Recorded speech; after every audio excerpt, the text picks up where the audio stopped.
En el nombre del Padre, del Hijo, del Espíritu Santo. Amén. Ven, Espíritu Santo, y llena los corazones de tus fieles y enciende en ellos el fuego de tu amor. Envía tu Espíritu Creador y se renovará la faz de la tierra. Vamos a entrar en este primer tema, la iglesia, pueblo de Dios, cuerpo de Cristo, templo del Espíritu Santo, acompañados del número 781 del Catecismo, que dice: en todo tiempo y lugar ha sido grato a Dios el que le teme y practica la justicia. Sin embargo, quiso santificar y salvar a los hombres, no individualmente y aislados, sin conexión entre sí, sino hacer de ellos un pueblo para que le conociera de verdad y le sirviera con una vida santa. Eligió pues a Israel para pueblo suyo, hizo una alianza con él y lo fue educando poco a poco. Le fue revelando su persona y su plan a lo largo de su historia y lo fue santificando. Todo esto, sin embargo, sucedió como preparación y figura de su alianza nueva y perfecta que iba a realizar en Cristo.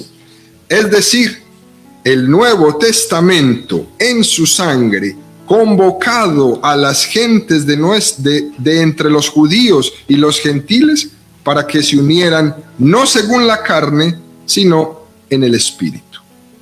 Bueno, este es un número del catecismo un poco largo, queridos amigos, pero vamos a irlo desglosando poco a poco. Fijémonos bien cómo de entrada el catecismo en este número lo que hace es matizar que todo tiempo y lugar a Dios le es grato todos los pueblos. Y hay que poner esto casi en negrilla, en grande. A Dios le son gratos todos los pueblos. Es decir, que todos los pueblos son pueblos de Dios. No hay ningún pueblo que no sea pueblo de Dios. En un sentido genérico, Dios es Padre de todos los pueblos. Luego, en un sentido más propio, en el sentido del camino de la revelación que Dios tuvo para darse a conocer a los pueblos, Dios eligió a un pueblo concreto que fue el pueblo de Israel. Esto no significa que Dios ya no ame a los otros pueblos, sino que ha escogido a uno para él. Uno se podrá preguntar, ¿por qué Dios hizo eso? Porque quiso. Dios, en su omnipotencia, en su soberanía, quiso escoger ese pueblo como pudo haber escogido a cualquier otro, pero escogió a Israel. Y es importante, queridos amigos, tener en cuenta esto, porque de lo contrario parecería que estamos hablando de un Dios como con una cierta imagen caprichosa, ¿no? Que elige a uno y excluye a los demás, pero eso no puede ser, ¿eh? No hay tal cosa, no existe tal cosa, porque todos los pueblos, por la creación y porque tiene a Dios como origen, en ese sentido todos tienen a Dios como Padre. Esto tiene que ser de entrada uno de los principales focos rojos que en este número del catecismo podemos rescatar, ¿no? Otra afirmación que hace este número es que no nos quiso santificar individualmente. Dios no nos quiso sin conexión unos con otros, sino que quiso llevar a cabo su tarea de redención formando un pueblo en nosotros.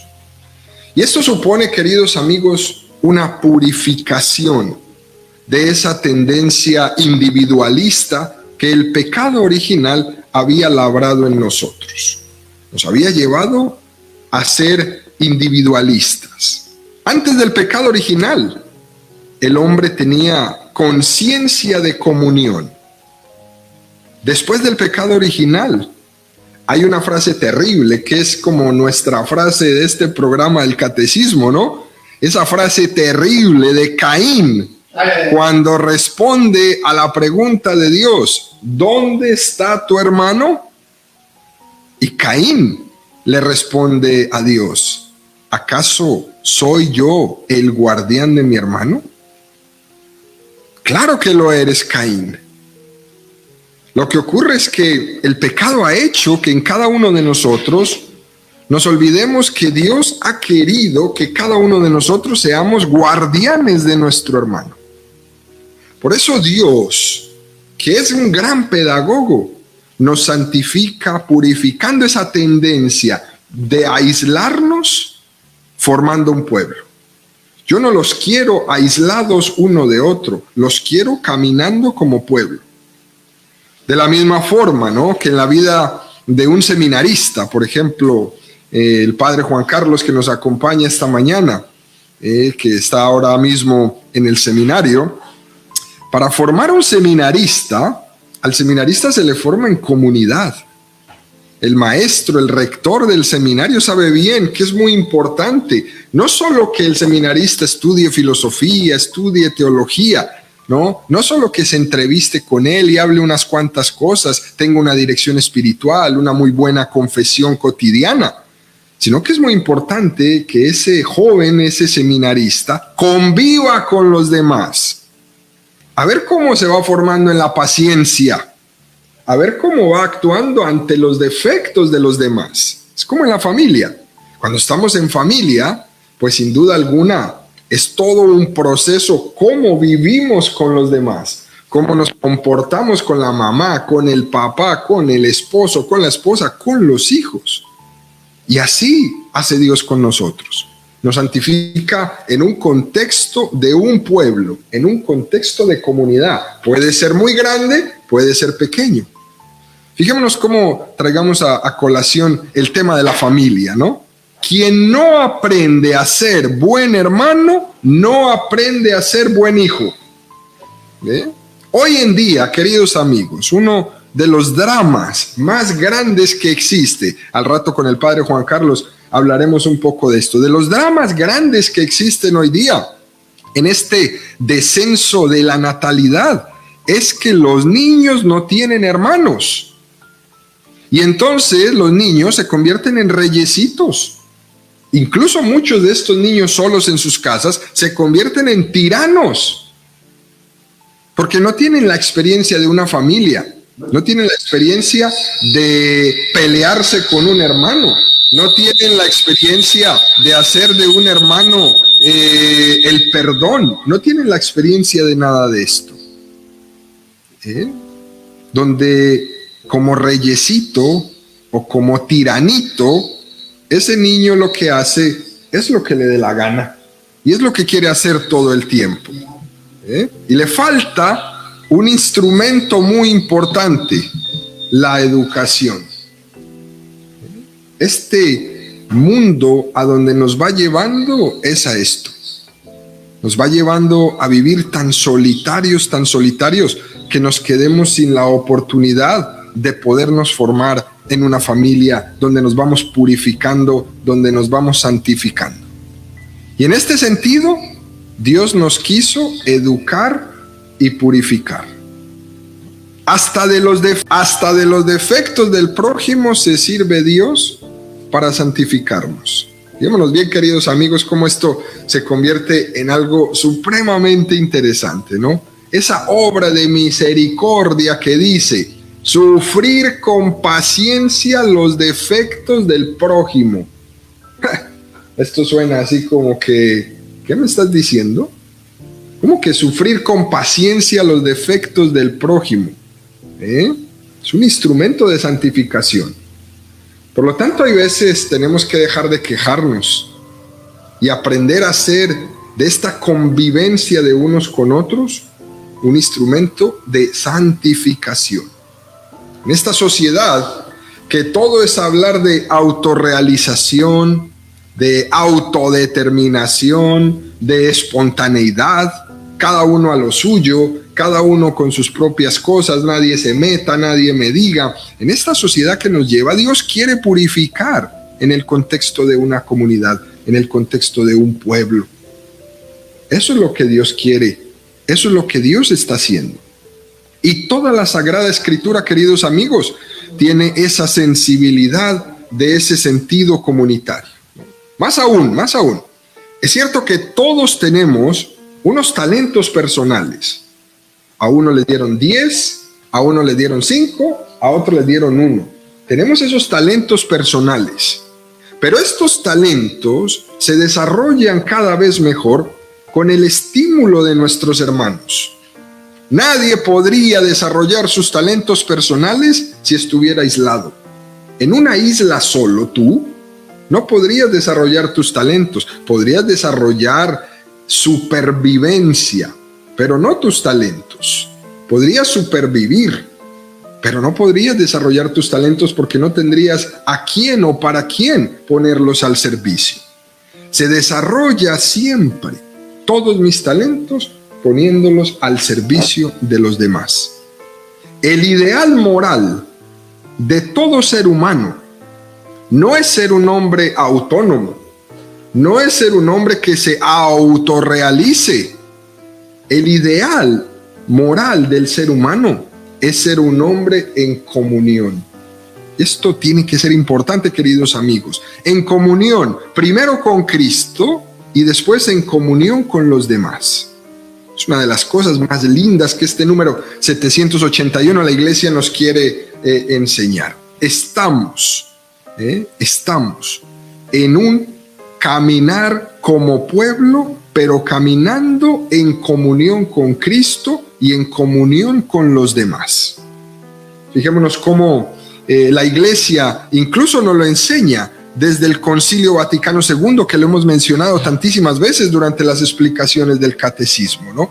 En el documento La Constitución Dogmática, Luz de las Gentes, Lumen Gentium, en el capítulo 9, la iglesia nos afirma esto de una manera muy interesante. Dice, pueblo de Dios. Y subraya la iglesia esta dimensión histórico-salvífico. Cómo Dios se reveló a través de esta historia de salvación de un pueblo, a través de Abraham, a través de los patriarcas, a través de los profetas. Y después eligió a Israel como pueblo suyo y hizo con él una alianza y lo fue educando poco a poco. Dios no solamente hizo una alianza y los dejó ahí tirados, los fue educando poco a poco. Le fue revelando su persona y su plan a lo largo de su historia y lo fue santificando. Y es lo que hace Dios con nosotros todos los días. Nos va revelando poco a poco su persona, después nos revela su plan y después nos va santificando. Encontrar este camino y esta unión que existe en estas tres cosas nos va a ayudar muchísimo en nuestra vida, queridos amigos, ¿no? Y todo esto, sin embargo, sucedió como preparación y figura de su alianza nueva y perfecta que va a ser Jesucristo. Por eso los que hemos tenido la gracia de conocer cada vez más y mejor a Jesucristo, somos unos privilegiados de la historia que no tuvo nadie en el Antiguo Testamento. Nosotros lo hemos conocido. Nosotros podemos con toda seguridad decir que el camino que estamos recorriendo es el camino que nos lleva a la santificación. Es la forma de presentar el misterio de la iglesia, queridos amigos. Y la iglesia presenta este misterio con 4 dimensiones muy interesantes. Fíjense bien, primera dimensión, la iglesia prefigurada en la comunión de la Santísima Trinidad. ¿Cómo? Algún protestante podría decir, pero ¿estos qué se creen? Estos católicos, ¿qué se creen? Pues no es que nos creamos, es que Dios prefigura la iglesia en la Trinidad. Segundo, la iglesia está preparada en el pueblo de Israel. Tercero, la iglesia está constituida en Cristo. Y cuarto, la iglesia es manifestada por la efusión del Espíritu Santo. 4 puntos, resumámoslos. Prefigurada, preparada, constituida y manifestada. Podríamos sacar estas 4 palabras como una muy buena conclusión de este punto, de este número del Catecismo 781. Bueno, Concilio Vaticano II nos va a presentar esta iglesia como pueblo de Dios. Antes mucho de hablar de la jerarquía católica y de otros temas. La iglesia está prefigurada, preparada, constituida y manifestada, ¿no? Esto es, queridos amigos, muy interesante. ¿Por qué? Porque la iglesia, cuando propone ser pueblo de Dios, no lo está haciendo de una manera que esto es un pueblo democrático, ¿no? Como hablamos hoy en la sociedad actual. Es decir, no responde la iglesia a un intento de ganarse la mentalidad moderna actual de todos. No, nosotros realmente no somos una democracia. El concepto democrático no aplica en el pueblo de Dios. ¿Por qué? Porque el poder no mana de Dios, del pueblo. El poder mana de Dios, no del pueblo. No es un concepto que sirva y que se aplique para la iglesia. La autoridad de la iglesia no emana del pueblo. La autoridad emana de Cristo, emana de Dios. Y esto no lo podemos pasar la hoja, no podemos simplemente hacernos sordos, hacernos ciegos, hacernos mudos, no. La dignidad máxima nace de ser bautizado. Esto es importante recalcarlo. Por eso la Iglesia en el Concilio Vaticano II no le hizo demasiado énfasis a esta jerarquía del Papa, de los obispos, de los sacerdotes, sino que la Iglesia lo que quiso emanar fue, aquí lo que importa es ser bautizado. Eso es lo que nos interesa. Lo que tiene y lo que le da gran dignidad al ser humano es su bautismo, independientemente de la tarea o el carisma que desempeñe cada uno de la iglesia. Así el Papa es un bautizado, y el obispo es un bautizado, y el sacerdote es un bautizado, y el diácono es un bautizado, y tú y yo somos un bautizado. Y esto hay que recalcarlo, porque hay que decir que esta imagen de pueblo de Dios no se la inventó el Concilio Vaticano II, lo que hizo fue rescatarla, porque estaba ya pues como por allá archivada, ¿no? Y hubo que nuevamente rescatarlo. Bueno, vamos a dar un paso más adelante. El concilio, cuando habla de pueblo de Dios, habla de la iglesia como misterio. La iglesia es un misterio. Y el primer misterio es que está prefigurada en la Trinidad. Eso sí que es un gran misterio. Habían como dos caminos, ¿no? Para hablar de la iglesia. Un primer camino que existía mucho antes era esta iglesia, pueblo de Dios, y el otro era iglesia, cuerpo místico de Cristo. Y entonces eran como dos caminos. Y el concilio lo que hizo es hacer un complemento de estos dos conceptos. Iglesia como pueblo de Dios, iglesia como cuerpo místico de Cristo. ¿Por qué, queridos amigos? ¿No? Porque si únicamente nos quedamos hablando de la iglesia como pueblo de Dios, se tenía el peligro de hacer de la iglesia un concepto más sociológico. Fíjense bien cómo hoy día incluso muchas personas confunden la iglesia con una ONG.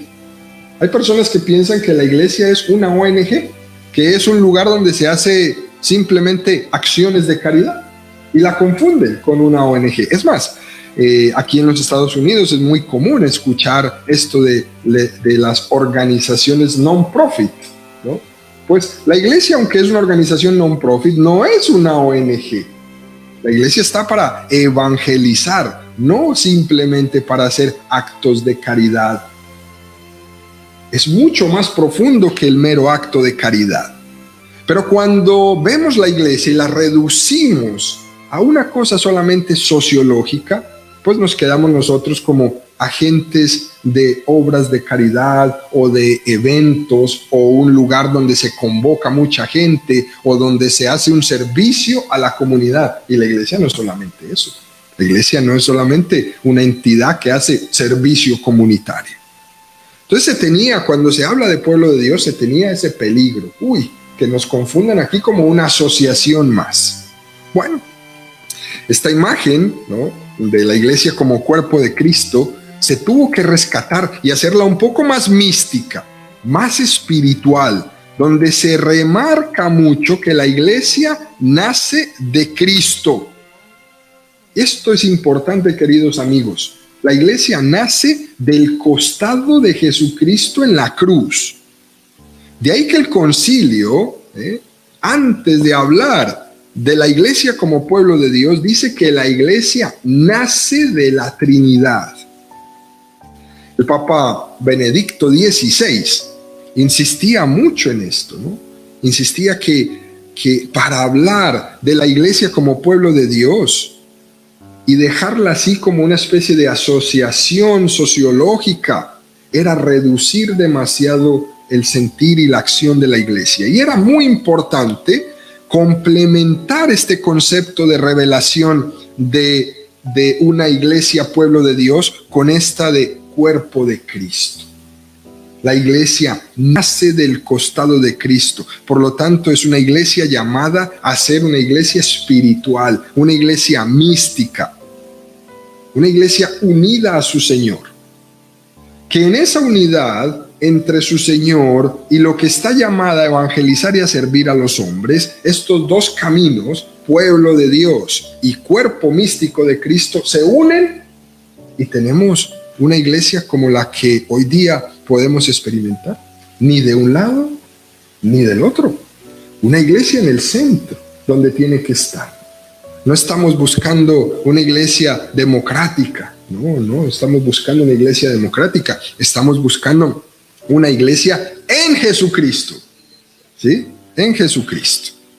Bueno, para ir concluyendo, queridos amigos, número 781 y darle paso a nuestro querido amigo invitado del día de hoy, el padre Juan Carlos, ¿no? La iglesia ha nacido del corazón de Cristo, la iglesia nace de Dios, la iglesia es convocada por Dios y la iglesia está llamada a hacer un trabajo extraordinario en medio de todos los hombres con los cuales convivimos nosotros cada día.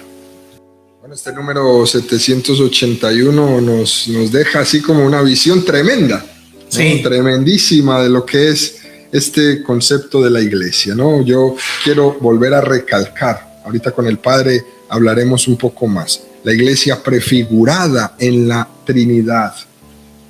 Por eso es que el protestantismo no tiene de dónde pegarse, ¿no? Es una iglesia prefigurada en la Trinidad, es decir, Dios la pensó desde siempre.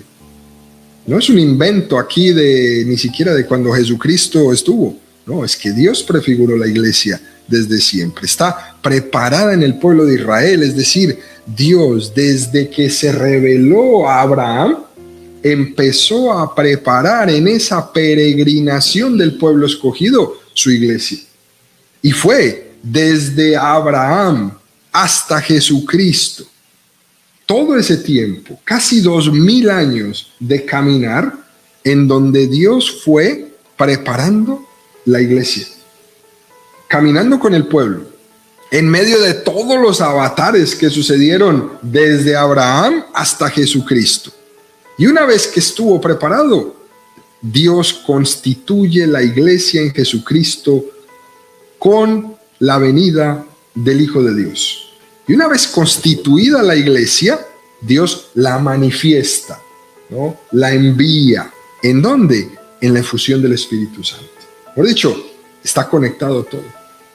Por eso es que ser católico o no ser católico no es lo mismo. Estamos supremamente bendecidos y afianzados cuando logramos entender este caminar que Dios ha tenido con nosotros.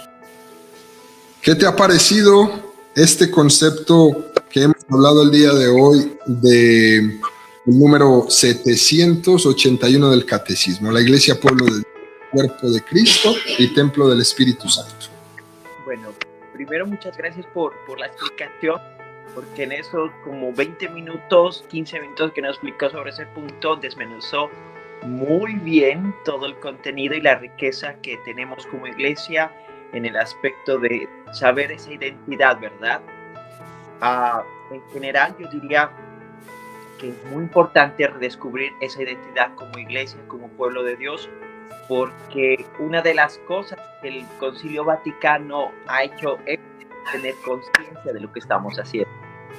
digamos, punto que uno mira y encuentra parroquias, eso, la gente participa, todos nosotros participamos, pero no tenemos la conciencia de por qué lo hacemos y por qué en esta iglesia. Entonces, estas catequesis son una oportunidad de renovarnos, ¿verdad? Sobre todo en la identidad y en la misión que tenemos como discípulos y misioneros del Señor. Así es, padre. ¿Qué le parece a usted en su experiencia, en su estudio, estos 4 conceptos que nos regala el Vaticano II de la Iglesia sobre esta unión que hacemos de Iglesia, pueblo de Dios, de Cristo, y sobre todo que no nos vayamos a ninguno de los extremos, ¿no? Yo pienso que usted tiene algún conocimiento muy interesante de cómo sería el peligro de nosotros irnos, por ejemplo, solamente pensando la iglesia, pueblo de Dios, ¿no? Una iglesia netamente sociológica, una iglesia que fuera solamente una ONG, ¿no? Dedicada solamente a hacer construcciones, a cuidar niños o a cuidar ancianos, y que eso sea, que sin duda alguna es lo que más de uno por ahí quiere, ¿no? Que nos volvamos una iglesia solamente que hace obras de beneficencia, ¿no? ¿Qué piensa de irnos, por ejemplo, a este extremo? Yo, en mi opinión personal y lo que yo he mirado en las parroquias, ha sido que siempre va a haber esa tendencia, ¿verdad? Ese peligro de figurar el significado y el verdadero sentido de ser iglesia como pueblo de Dios, como un pueblo con el fin de comunicar una bendición, que es lo que Dios ha prometido desde Abraham. Y es bien interesante mirar que esta actitud no solamente como católicos. Por ejemplo, yo estaba en una parroquia en Gainesville, en el norte de Atlanta, y algo que me parecía muy curioso era que muchas de las iglesias protestantes mandaban a la gente a la parroquia de San Miguel para ayudas, que está muy bien, ¿verdad? La cuestión de la caridad, pero con eso, con esta idea, esa intención de mandarlos, uno queda pensando, bueno, ¿por qué lo hacen, verdad? ¿Será que nos siguen viendo como una institución, una ONG en donde podemos proveer para las necesidades de los demás? Entonces, eso desde la perspectiva de los que no son católicos, ¿no? Y de los que son católicos, también está ese peligro de identificar como una simple tradición, porque es lo curioso, ¿no? Como latinos, cuando uno dice, bueno, ¿y usted por qué es católico? No, porque pues no, me tocó. Y ya. Es como una institución social en donde la identidad que tenemos es ir a misa los domingos, y pues sí, ya, es esto, ¿verdad? Entonces el peligro siempre va a estar, pero no es algo nuevo, pienso yo, porque una de las misiones de Israel fue eso, ¿no? Ser bendición para todas las naciones. Y el peligro cayó, que Israel cayó en ese nacionalismo, porque muy claro, usted lo decía, con Abraham inician las promesas. Y es muy claro el texto cuando dice Dios a Abraham, a través de ti traeré la bendición para el mundo. Pero si uno se va por todo el contexto del Antiguo Testamento, vamos a ver que Israel cayó en ese peligro de perder cuál era la misión y cuál era esa identidad de pueblo, de la alianza, que al final cayó en un nacionalismo, porque por el hecho de haber sido elegidos, la misión de traer esa bendición, esa alianza para todos, solamente quedó para ellos. Entonces es un peligro que, en mi opinión, sigue persistiendo hasta el día de hoy, no solamente mirando a la iglesia como una institución social o una ONG, pero también como algo privado y solamente una cuestión social. Soy católico porque crecí en mi familia y bueno, ya. Entonces el peligro siempre va a estar, por eso es bueno que estas oportunidades de la catequesis y sobre todo la riqueza de la iglesia que se expresa en el catecismo, donde vemos a la riqueza de la escritura, la tradición y el magisterio de la iglesia, nos pueden ayudar a redescubrir porque es una identidad muy bonita cuando la empezamos a estudiar, pero también a orar, y lo más importante, vivirla en nuestras parroquias. Vivir esa identidad de que ser pueblo de Dios no es ser a una ONG o pertenecer a un club, sino es parte de la identidad como hijos de Dios, que se llama a comunicar esa bendición que se había prometido desde Abraham y que se ha realizado en Cristo, ¿verdad?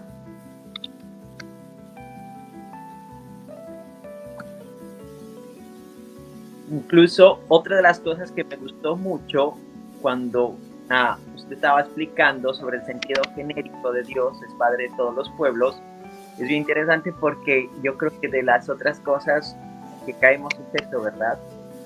Bueno, lo que les decía en un club, pero algo que me gustaría como remarcar, y creo que es algo de las cosas que se nos escapa, es interesante mirar que Dios no viene a destruir la cultura, sino que Dios viene a transformarla.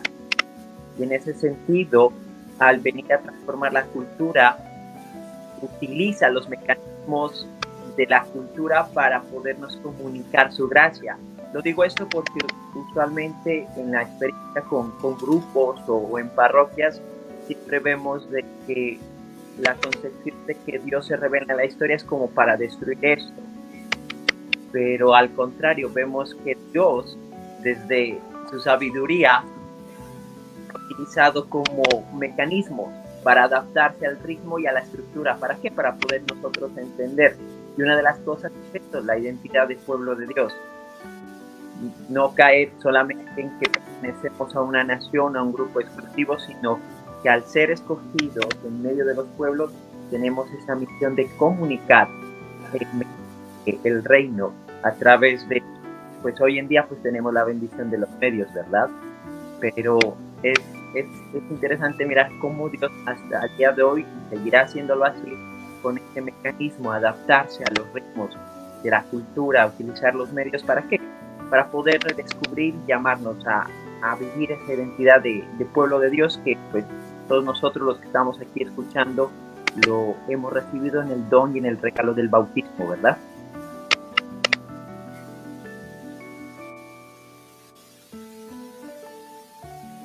Se me perdió el sonido.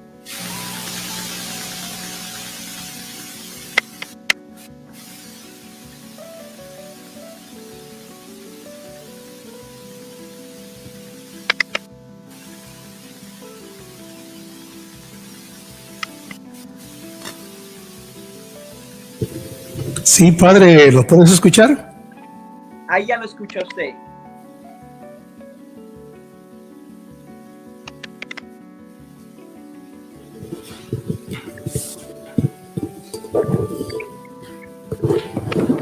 Padre, ¿nos escuchas? Ahí ya. Muy bien. A mí me parece muy interesante esta parte que estabas comentando sobre Dios, que es todo un perfecto pedagogo, ¿no? Sí. Él va llevando poco a poco el pueblo desde Abraham y se le presenta, y aunque su propuesta es una propuesta de cambio muy fuerte para Abraham, es un cambio de estilo de vida total, sal de tu tierra a un lugar que yo te mostraré. De todas maneras, a Abraham esto le llevó un proceso poco a poco de una pedagogía educativa de Dios en su vida, ¿no? Dios como va preparando en el pueblo de Israel la llegada y la instauración de la iglesia. Y esto nos tiene que llenar a nosotros los católicos de una tremenda confianza en la iglesia como prefigurada desde la Trinidad, y una iglesia que se preparó durante 2000 años para lo que es hoy día, ¿no?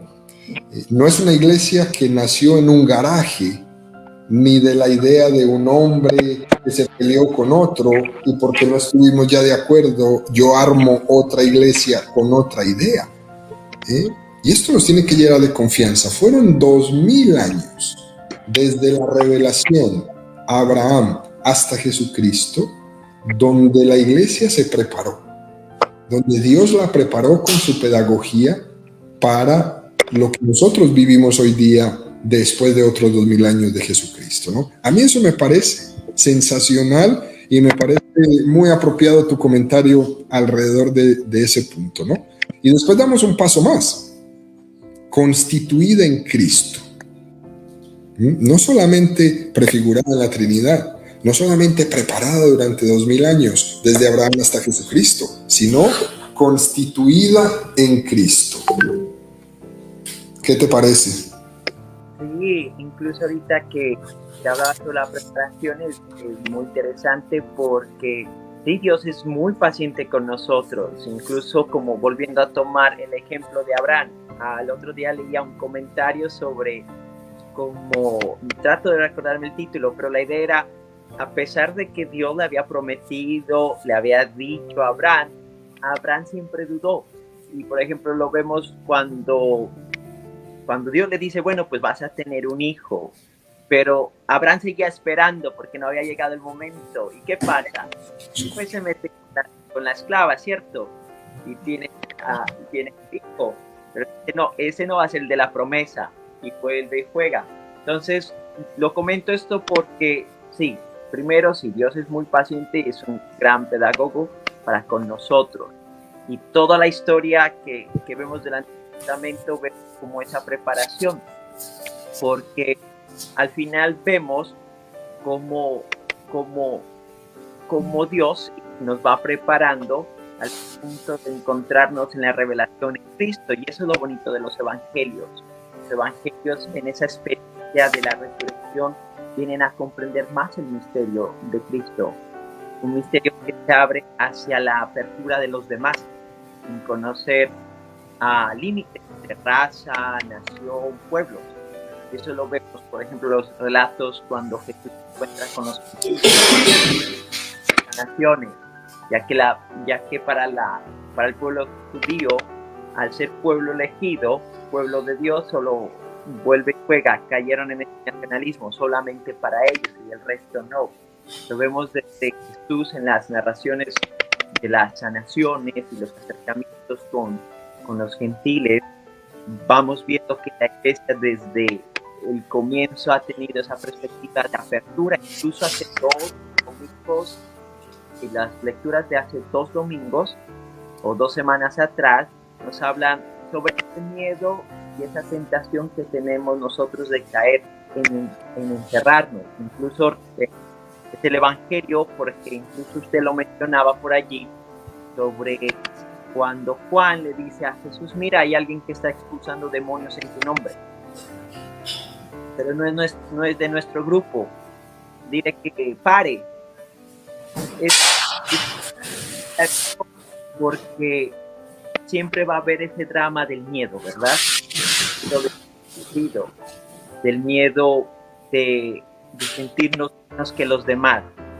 Y ese es uno de los grandes peligros que vivimos el día de hoy, porque ese miedo nos puede llevar a tener malas interpretaciones, incluso como el mismo Evangelio presenta, encerrarnos en nosotros mismos. Entonces es uno de los dramas. Segundo, otro punto que me gustaría remarcar mucho sobre todos los que nos escuchan, siempre está la pregunta, ¿es la iglesia de Cristo?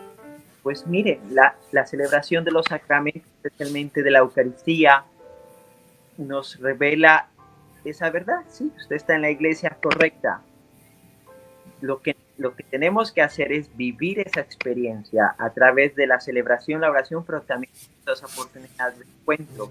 Porque algo que me ha parecido muy curioso, mirar que muchas de las conversiones de hermanos separados vienen por la lectura de los escritos de los padres de la iglesia, padres, sobre todo de los padres apostólicos, es decir, los que fueron sucesores y cercanos a la era de los apóstoles. Y lo menciono esto porque sus escritos nos revelan esa conciencia que tenían de ser una comunidad que expresa esa naturaleza de Dios. ¿Y cuál es la naturaleza de Dios? Es un Dios de comunión, una comunión que se expresa en la vida de la iglesia y de cada uno de nosotros. Y esto es clarísimo lo que lo pone San Lucas en el Evangelio y en los Hechos de los Apóstoles, ¿verdad? En Lucas se nos presenta a Jesús que trae el reino de Dios, pero esa misión de proclamar, de anunciar, de vivir este reino de Dios, pasa ahora a su iglesia, como su cuerpo, como su imagen, que lo vemos en Hechos de los Apóstoles, ¿verdad? Cuando le dice Jesús a Saulo, ¿por qué me persigues? Muy bien pudo haber dicho, ¿por qué nos persigues a ellos? ¿Por qué me persigues? Desde el principio está esa convicción de que somos cuerpo de Cristo, somos pueblo de Dios, porque hemos recibido esta misión del pueblo de Israel. ¿Y cuál es esa misión? De proclamar el reino, de traer la bendición para todas las naciones. Así es, y este pueblo de Dios que tiene unas características muy, pero muy interesantes. Fijémonos que es un pueblo que se distingue claramente de todos los demás pueblos religiosos, de todos los demás grupos étnicos, de los grupos políticos o culturales en la historia. El pueblo de Dios se distingue de todos ellos, ¿no? Dios no pertenece en propiedad a ningún pueblo, pero Él ha adquirido para sí un pueblo de aquellos que antes no eran un pueblo. Dice la primera carta de Pedro 2:9, una raza elegida, un sacerdocio real, una nación santa. Y esto es importante, ¿no? Como esta constitución de la iglesia es que Dios se ha hecho un pueblo. Y ese pueblo, que antes fue el pueblo de Israel, hoy es la Iglesia Católica. Y eso es un punto que tiene que ser clave en este proceso pedagógico. En Cristo, ese pueblo, pasamos a ser nosotros. Nosotros somos el nuevo pueblo de Dios, los cristianos, los católicos, constituida en Jesús. Y damos el siguiente paso, Padre, y manifestada por la efusión del Espíritu Santo. Hay como dando el broche de oro. No solamente se prefigura en la Trinidad, no solamente se prepara por 2000 años desde Abraham hasta Jesucristo, no solamente se constituye en Cristo como el nuevo pueblo de Dios, sino que se manifiesta por la efusión del Espíritu Santo. ¿Qué te parece esta manifestación?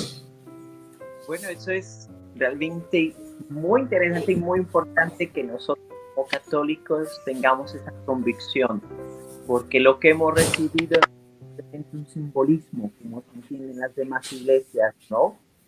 Lo digo es porque en una de las clases que estamos tomando sobre derecho canónico en el matrimonio, es un obispo el que nos enseña, y mirábamos y nos explicaba que usualmente para muchas de las otras iglesias separadas, el bautismo es, por ejemplo, no lo ven como un sacramento, es decir, algo que nos va a cambiar, ¿no? Que tiene un efecto en nuestra alma, en nuestro ser, no simplemente un simbolismo.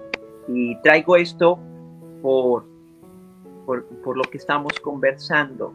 No es simplemente algo externo, sino que tiene una fuerza interna que es capaz, ¿verdad?, de llevar y transformar. Y uno de los ciclos muy bonitos, vivos, es Pentecostés.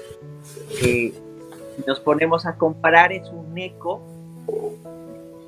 de la alianza del pueblo de Israel en el monte Sinaí, porque vamos a encontrar las mismas características, ¿verdad? Una comunidad reunida, y esa es otra cosa bien importante, esos detallitos, no era solo Moisés y 1, 2, 3 personas, no, era una comunidad, un pueblo, a la expectativa, habían vivido la salida de Egipto y habían mirado cómo la mano de Dios actuó y actuando con ellos. Y podemos hacer ese eco con la iglesia naciente, los apóstoles, todos sus discípulos que siguieran al Señor, miraron todo su actuar, toda su predicación, hasta el punto cierto de que en la crucifixión pareciera que todo se acabara, pero es en esos momentos de desespero, de temor, en donde que la fidelidad es permanente. Y así con esa comparación encontramos las mismas características tanto en el monte Sinaí como en Pentecostés, ¿verdad? El fuego, el estruendo, la fuerza de la naturaleza como presencia de Dios. Pero aquí vienen las diferencias, ¿verdad? En el monte Sinaí se establece alianza con el pueblo de Israel, en donde esa presencia de Dios queda en el tabernáculo, ¿verdad? Que se construía en medio del pueblo. Y el pueblo donde se movía el tabernáculo.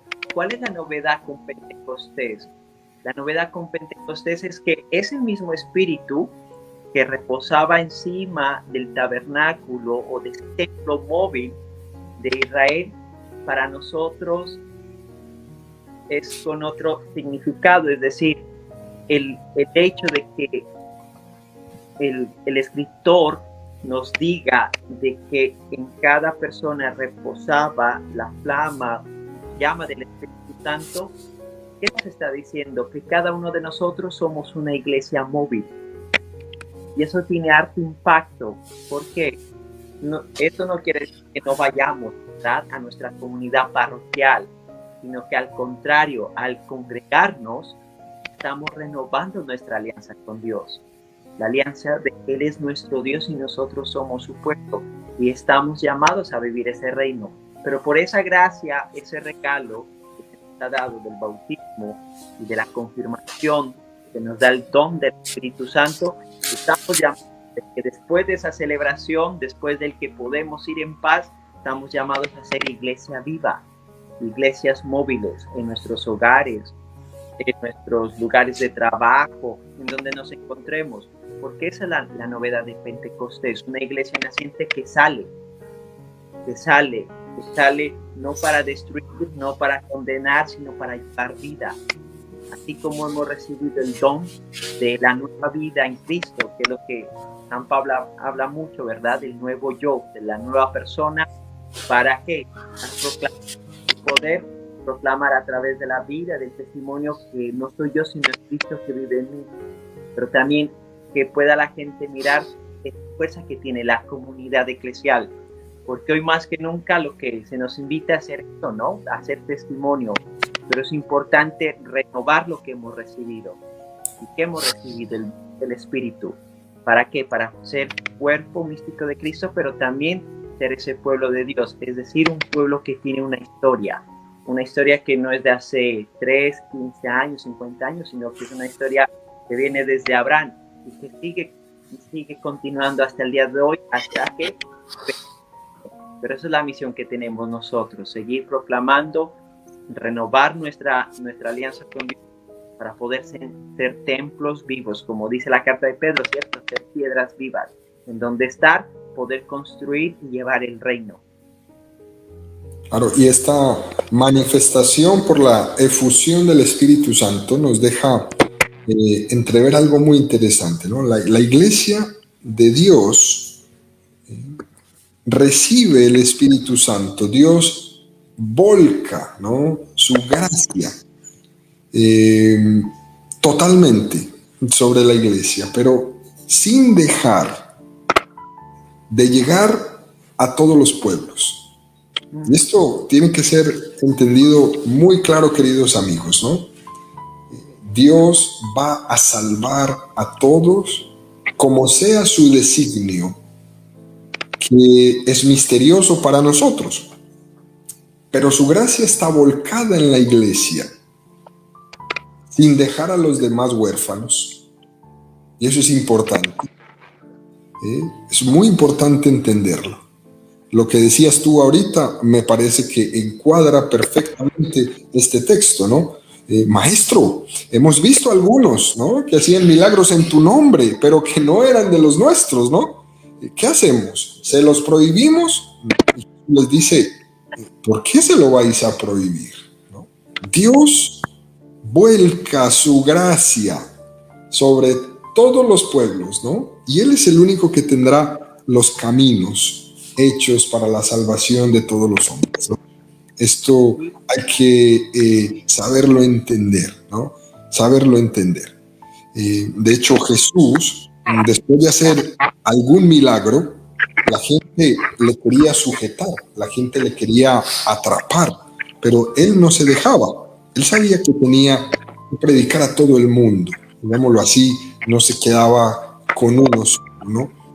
Jesús siempre iba, ¿no? Juan 3:5, ¿no? Se llega a ser miembro de este cuerpo, no por el nacimiento físico, sino por el nacimiento de arriba, del agua, del Espíritu.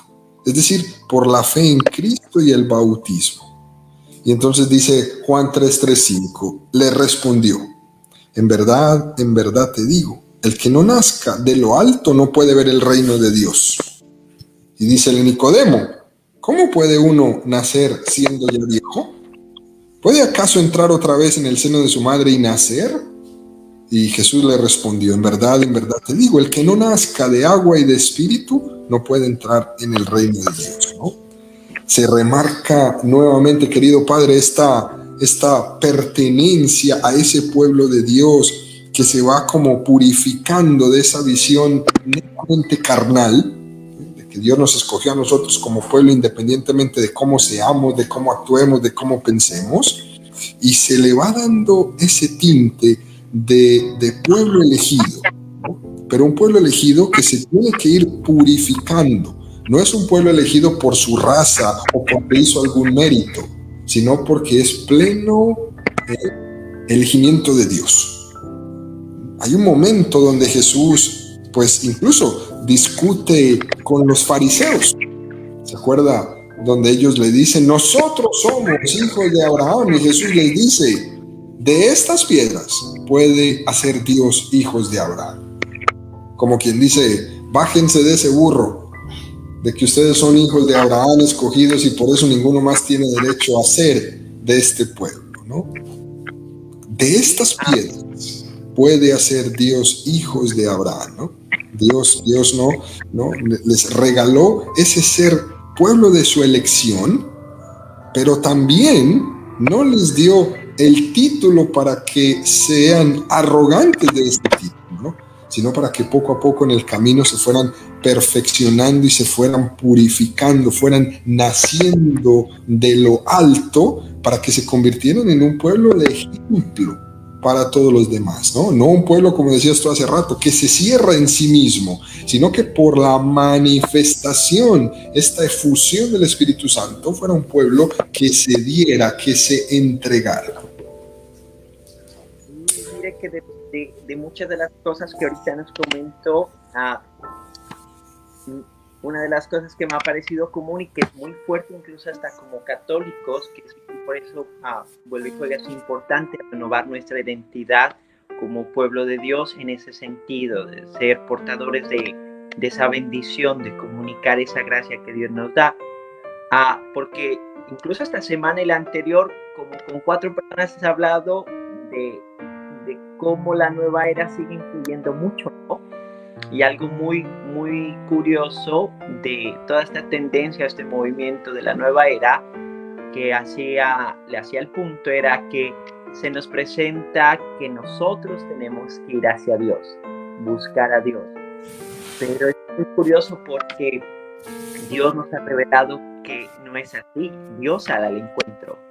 Y eso es de las diferencias que nosotros como católicos tenemos, o cristianos, ¿verdad?, con otras religiones. Claro, se respeta, se venera y hay cosas en común, pero hay cosas que también son muy ciertas y muy únicas. Y uno de los aspectos es que ese Dios que es omnipotente, omnipresente, poderoso, sale al encuentro del ser humano y sale a un encuentro para establecer una relación, y esa relación es lo que nos da esa identidad como pueblo. Como decíamos al principio, es padre de todos los pueblos, claro, pero en esa pedagogía de ir mostrando ese camino, ha elegido a un pueblo que al principio sabían o tenían un poquito de la conciencia de saber de que era lo más pequeño y lo que menos esperaba para convertirse en portador de la alianza. Y toda esta pedagogía de Dios es interesante verla porque, claro, afecta a todos,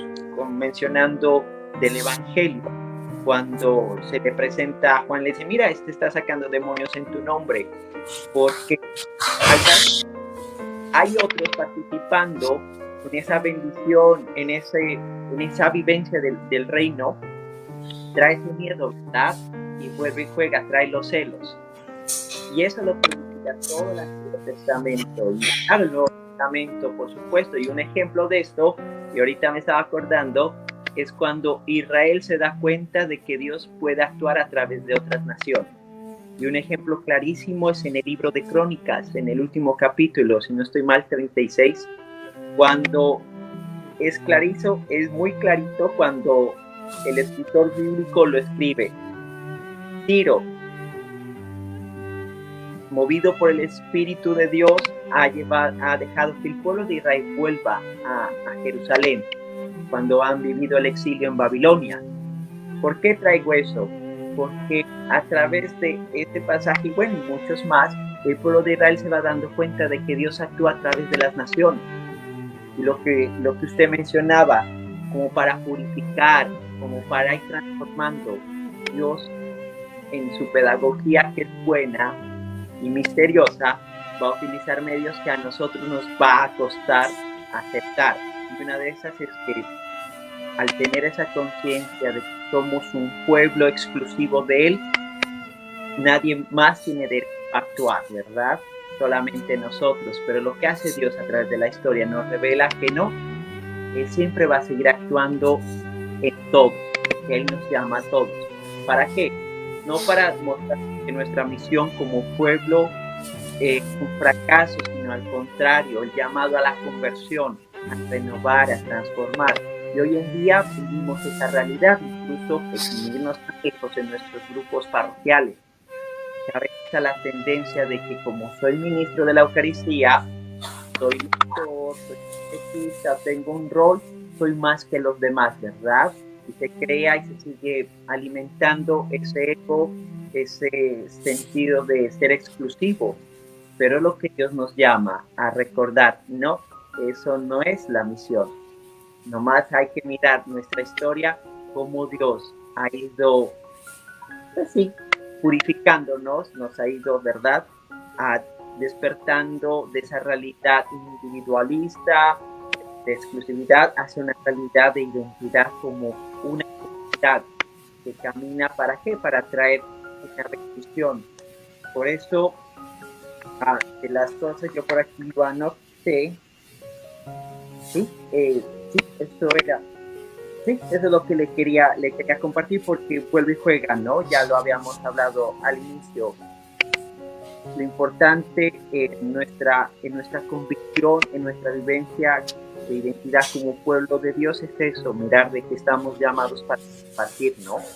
A transformar y no para destruir y ser jueces. ¿Quién pertenece? No, Dios es misericordioso, Dios nos llama y Dios a través de nuestra vida hace instrumentos de encuentro, de paz, de misericordia, de gracia, ¿verdad? Así es. Y para concluir, querido Padre, realmente esta iglesia manifestada por la efusión del Espíritu Santo, pues lleva como a unas conclusiones muy particulares. Primero, que tiene este pueblo por cabeza a Jesús el Cristo, el ungido, el Mesías, porque la misma unción, el Espíritu Santo, fluye desde la cabeza al cuerpo. Somos un pueblo mesiánico. Segundo, ¿no? Hay una identidad de este pueblo que es la dignidad y la libertad de los hijos de Dios, en cuyos corazones, por esta efusión del Espíritu Santo, somos un templo donde Él habita. Que tenemos como ley un mandamiento nuevo. Es una iglesia que tiene como ley el mandamiento de amar como Cristo mismo amó. Esta es la ley nueva de este Espíritu Santo, que tiene como misión ser sal de la tierra y luz del mundo. Es como un germen de unidad. Por eso hacemos énfasis y loamos tan fuerte este trabajo que el Santo Padre Francisco, Juan Pablo II, el Papa Benedicto XVI, que digamos son los tres papas quizás que más hemos conocido nosotros en primera persona, han hecho en ese camino hacia que los pueblos se unan, que no que sean lo mismo, pero por lo menos que se unan. ¿Qué quiere decir esto? Que por esta fusión del Espíritu Santo nosotros no podemos hacer en nuestra vida de Dios un instrumento de discordia, ¿no? Y que tenemos un destino. El destino es el reino de Dios. Que el mismo comienzo de la creación, cuando Dios hizo todo de la nada, nuestro destino es llegar a ese Padre que hizo todo de la nada, a esa comunión con la Trinidad Santísima que hizo todo de la nada. Esto realmente tendría que ser, pues digamos, una de las conclusiones preciosas que esta primera intervención junto con el Padre Juan Carlos, la Iglesia Pueblo de Dios, Cuerpo de Cristo, Templo del Espíritu Santo, nos quiere dejar en este día. Yo pienso que como lo que está como de las conclusiones y es lo más importante, y ojalá lo escuchando, no se les olvide, es llegamos a tener esta identidad de pueblo de Dios gracias al regalo del bautismo. Y lo digo bastante, o siempre que tengo la oportunidad lo digo, porque nos olvida eso, la importancia de nuestro bautismo. Y con todo el respeto, y no hay nada de malo, sigan haciendo, pero que la consagración al divino niño, consagración a esto, lo otro, la gente le da mucha importancia, que esto está bien, pero recuerde que usted puede participar de toda esa realidad, de todos esos regalos que Dios nos ha dado a través de la iglesia, y por eso, por su bautizo. Y yo creo que de las cosas que menos nos acordamos nosotros como católicos, porque el bautismo nos da 3 regalos muy bonitos: ser hijos de Dios, el perdón y ser miembros de la iglesia, ser parte del pueblo elegido. Y nos da esa gracia para poder vivir esa identidad como hijos de Dios, para ver el pueblo santo, nación santa, ¿verdad? Pueblo total, como lo se prefiguraba en el Antiguo Testamento. Por eso ojalá los que escuchen puedan vivir esa realidad de su bautismo a través de su oración, a través del sacramento, especialmente la Eucaristía y la confesión, pero también como en estas oportunidades de estudio, de meditación, de mirar qué nos dice la Iglesia, y vemos que uno de los regalos más preciosos que Dios nos ha dado, claro, la Eucaristía, está el bautismo, porque incluso sin el bautismo no podríamos participar. Entonces eso quisiera como marcar para todos los que nos están escuchando: vivan su bautizo, sean agradecidos, pero sigan alimentando esa relación, porque somos un pueblo, pero como nos mencionaban unos 2 puntos, tenemos a Cristo como cabeza, pero para mantener esa unidad hay que alimentar esa relación con Él y con los demás. Excelente. Pueblo de Dios, cuerpo de Cristo, unidos en el bautismo.